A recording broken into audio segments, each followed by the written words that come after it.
दोस्तों नमस्कार। कानूनी बात बताने वाले मेरे YouTube चैनल में आपका स्वागत है।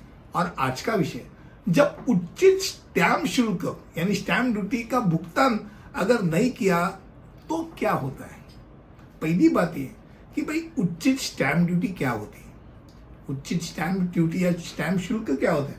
तो पहली चीज ये है कि स्टैम्प ड्यूटी जो होता है, स्टैम्प शुल्क जो होता है वो राज्य के अनुसार होता है और राज्य का एक उत्पन्न का साधन है।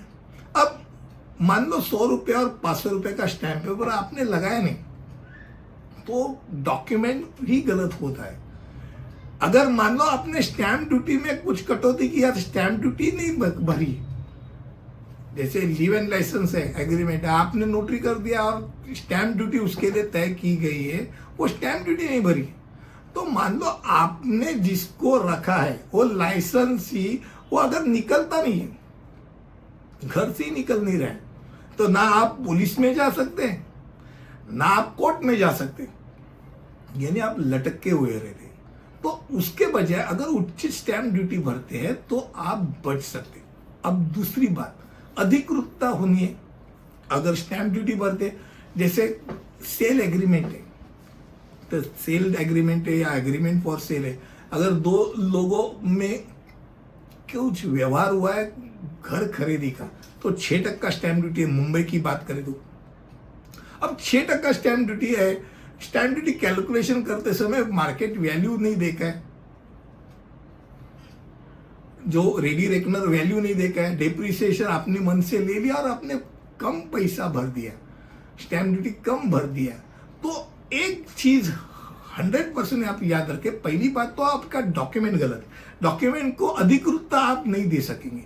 नंबर 2, जब आपकी मुद्रांक चोरी पकड़ी जाती है तब 400% तक आपको पेनल्टी भर सकते हैं, आपको जुर्माना हो सकता है, 400% तक जुर्माना हो सकता है। और ये 400% बहुत है, यानी मान लो 1 लाख रुपए का आपने स्टैम्प ड्यूटी कम भरा है तो आपको 4 लाख की पेनल्टी लग सकती है, 1 लाख प्लस 4 लाख। मान लो ये भी एक 2-3 साल पहले की बात है तो हर साल का इंटरेस्ट भी लगेगा, इतना भी याद रखो, यानी इंटरेस्ट और पेनल्टी दोनों लगेगी। एमनेस्टी स्कीम नहीं है तो मर गए आप।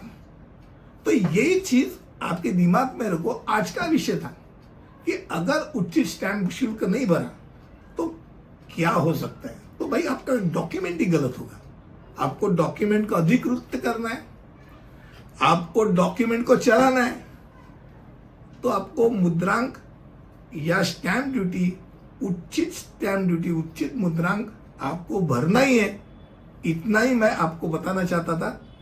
आज के विषय के जैसे अलग अलग विषय पे आपके साथ आपके सामने मैं लाता रहूंगा। अगले वीडियो तक यही रुकेंगे, तब तक के लिए अनुमति दीजिए। धन्यवाद।